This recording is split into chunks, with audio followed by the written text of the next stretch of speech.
It's that time of the day again where we take a look at those top stories making headlines right here on the Israel Brief with me, Rolene Marks. And as always, the Israel Brief is brought to you by Lay of the Land. So let's get to it. Let's take a look at those top stories, and we begin with President Herzog, who addressed the Bundestag, the German parliament, earlier this morning. Now, Israel's president is in Germany as part of the 50-year commemoration ceremonies of the anniversary of the 1972 Munich Olympic massacre that saw 11 Israeli athletes murdered by an offshoot of the PLO known as Black September. Yesterday, the president and his German counterpart addressed the memorial service. We're going to get to that in a minute. But this morning, the president addressed the Bundestag. In his speech to the Bundestag, President Herzog appealed to the whole international community not to stand idly by, but to act against a ever-increasing and possibly nuclear Iran. As this is going on, there are still negotiations underway to try and prevent Iran from becoming nuclear. The president also reiterated that Israel will act by any means necessary to defend and protect her citizens. Now, this is something that has been reiterated by other Israeli officials, including our Mossad chief Barnea, our Prime Minister Yair Lapid, and our defense chief Benny Gantz. The president also alluded to the Holocaust. He spoke about the tremendous crime against humanity and genocide that was the wholesale slaughter by the Nazis of 6 million of Europe's Jews. He also started to intone a little bit of the Yizkor prayer. This is traditionally a prayer that Jews say during Yom Kippur to remember our dead. The president also referred to his father Chaim Herzog and spoke about his term serving in the British Army and how he was one of the first troops to liberate the Bergen-Belsen concentration camp. The president ended off his speech by thanking the German government for helping to reach a compensation agreement with the families of those who were murdered during the Munich massacre.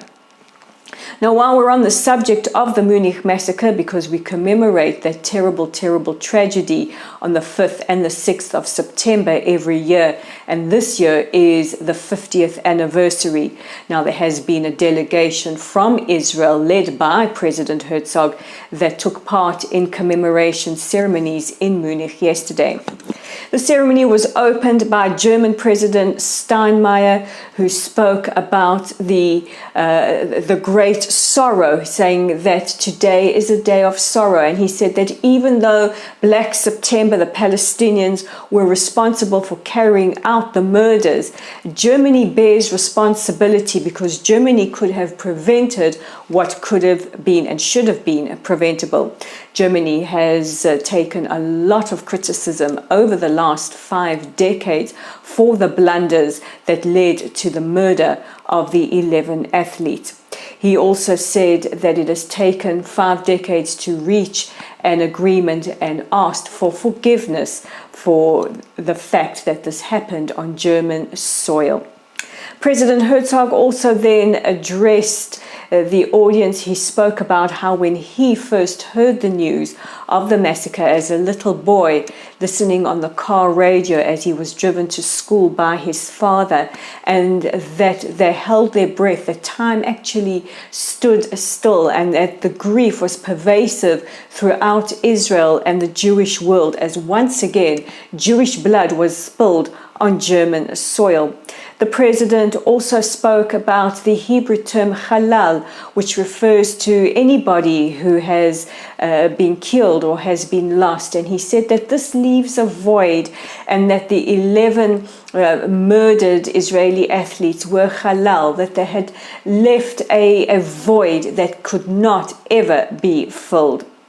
He also then thanked the German government as well for helping to reach their compensation agreement with the still grieving families. And spokesperson for the families and the widow of fencing coach Andrei Spitzer Anki Spitzer then addressed the crowd, saying that his murder had left her a young widow at the age of 26 with her children, and that even 5 decades later, that hole in her heart, that void, still has not closed.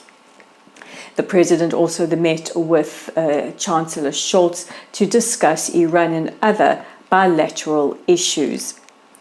And yesterday, just before, or rather just after we broadcast, we mentioned that the IDF would be releasing their probe into the circumstances around the fatal shooting of Al Jazeera journalist Shireen Abu Akle.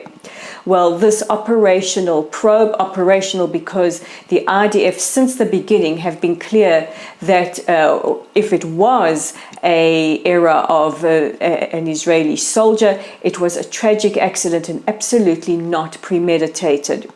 The IDF spokesperson released a statement saying that it is still absolutely unequivocally, or they're still unable to prove unequivocally who was responsible. The bullets that they had examined had been damaged to the point where nobody can tell who fired the fatal shot, but did say there is a possibility that Israel or the IDF are responsible for their fatal shot.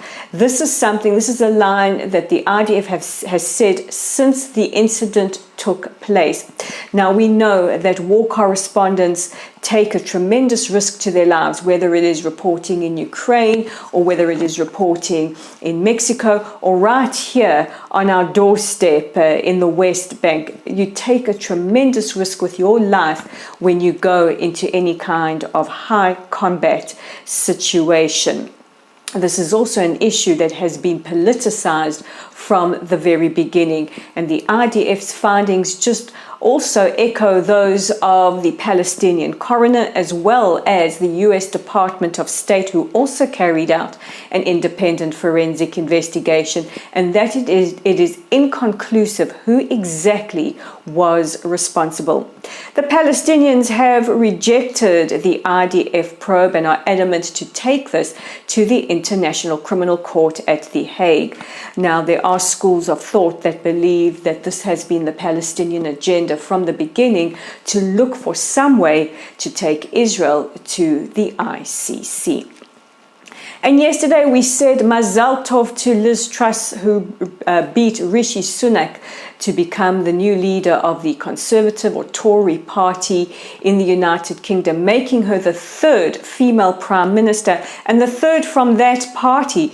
It goes to show that the Labour Party, for all their talk of equality, have not produced a female prime minister just yet. But the Tories have, and it was up to Her Majesty Queen Elizabeth today to accept both the resignation of outgoing Prime Minister Boris Johnson, who we thank for being a great friend to the State of Israel, and charge Liz Truss with forming a government in the name of Her Majesty.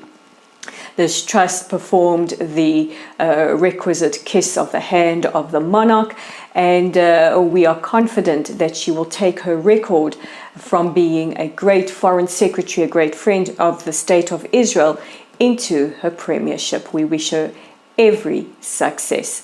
So that's it from me for today. You can find us on our website at www.layoftheland.online.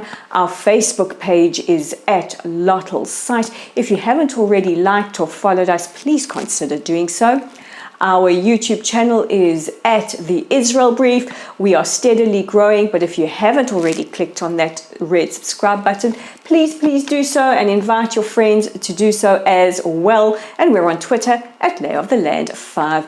I'm Rolene Marks with your headlines right here on The Israel Brief, and don't forget to join me tomorrow as we take a look at your top stories.